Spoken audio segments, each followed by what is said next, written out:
এই যে একটা কুলিং ফ্যানটা আমি কিন্তু এই যে ব্যাটারির তারের সাথে ডাইরেক্টলি অ্যাড করে দিছি। আসসালামু আলাইকুম। এক বড় ভাই আমাকে বলছিল একটা রিকোয়েস্টে একটা ভিডিও বানানোর জন্য আমার যেটা লোড দেই এই ইউপিএসটা দিয়ে, তো ইউপিএসের মধ্যে কি কি আছে এটা খুলে সুন্দর করে দেখাইতে বলছিল। তো আজকে হচ্ছে আমি এই ইউপিএসটা খুলে দেখাবো, সাথেই থাকুন, তাহলে পুরো বিষয়টা সুন্দরভাবে দেখতে পারবেন। তো প্রথমে হচ্ছে আমি একটা স্ক্রুড্রাইভার দিয়ে সুন্দর করে হচ্ছে স্ক্রুগুলো খুলে নিব।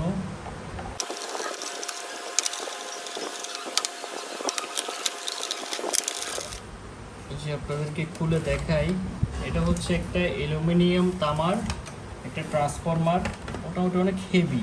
ঠিক আছে, এটা আমি ব্যবহার করতেছি আজকে থেকে প্রায় 3 বছর প্লাস, 3.5 বছরের কাছাকাছি হয়ে যাবে আশা করি।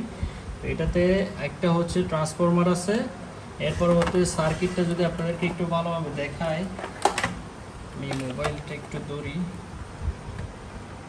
এই যে দেখতে পাচ্ছেন এটা হচ্ছে এটা সার্কিট, এটাও মোটামুটি অনেক মজবুত। মসফেট আছে হচ্ছে চারটা আছে রিলে, মোটামুটি মানে হেভি আছে সার্কিটটাও। ঠিক আছে, এগুলো হচ্ছে এসি আউটপুট আর এদিকে হচ্ছে এসি ইনপুট।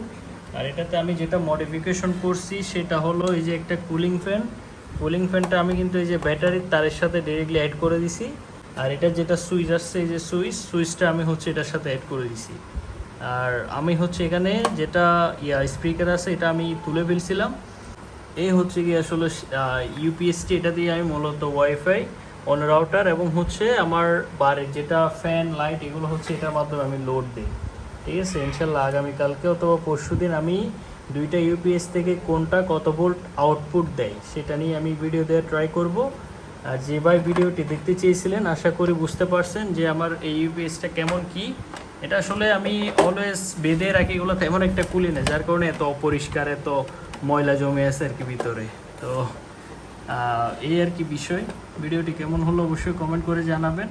এরকম নিত্য নতুন ভিডিও পেতে আমার পেজটি ফলো করে পাশেই থাকবেন। আর আপনাদের যদি কারো কোনো রিকোয়েস্টের ভিডিও লাগে অবশ্যই আমাকে কমেন্টে জানাবেন, আমি আমার সময় করে ইনশাল্লাহ ফ্রি হয়ে আপনাদেরকে সেই ভিডিওটা বা সুন্দরভাবে দেখানোর ট্রাই করব।